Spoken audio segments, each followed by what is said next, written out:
Good morning, everybody. This is Dr. Munir Ahmed, physiotherapist. ఈరోజు నేను మీకు పక్షవాతం గురించి కొంచెం అవగాహన ఇవ్వబోతున్నాను. ఈ మధ్య సోషల్ మీడియాలో, ఇన్స్టాగ్రామ్, ఫేస్బుక్లో పక్షవాతం గురించి చాలా 10 రోజులు నడిపిస్తున్నానని చెప్తారు.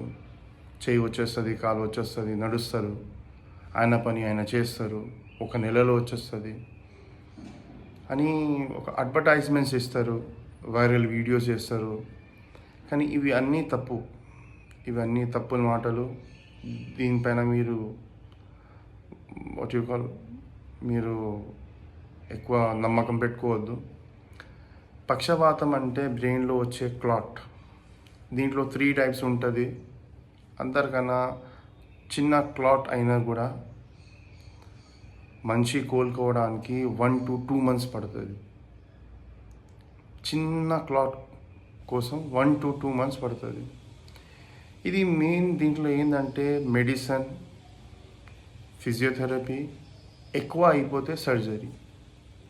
వేరే మార్గం లేదు దీనికి. వాళ్ళు తోంపిస్తారు, నూనె పెడతారు, మంచిగా అయిపోతుంది. ఇవన్నీ తప్పు మాటలు. నేను చూస్తున్నాను ఎంతోమంది పేషెంట్స్కి వేస్ట్గా పైసలు దండగా పెట్టిస్తున్నారు, వేల్లో పెట్టిస్తున్నారు. కానీ వాళ్ళకి రిజల్ట్ అనేది వస్తలేదు.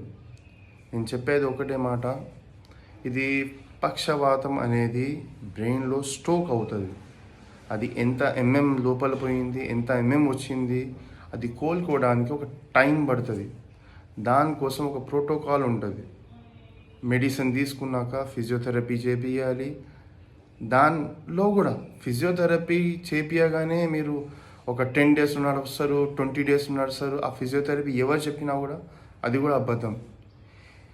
నీరో ప్రాబ్లం గురించి ఏ నీరో సర్జన్, ఏ నీరో ఫిజిషియన్, ఏ ఫిజియోథెరపిస్ట్ చెప్పలేరు. దీనికి ఓన్లీ ఏంటంటే ఒక టైం పీరియడ్ పడుతుందని చెప్తారు. ఒక 2 monthsలో వస్తుంది, మీకు ఒక 4 monthsలో వస్తుంది. కానీ పర్టిక్యులర్ చెప్పలేరు. ఎవరు చెప్తున్నారో వాళ్ళు అబద్ధాలు చెప్తున్నారు. నమ్మకండి, వేస్ట్ పైసలు పెట్టకండి. మీకు పక్షవాతం వస్తే ఫిజియోథెరపీ చేపియండి, మెడిసిన్ తీసుకోండి, మంచిగా ఉండండి. జై హింద్.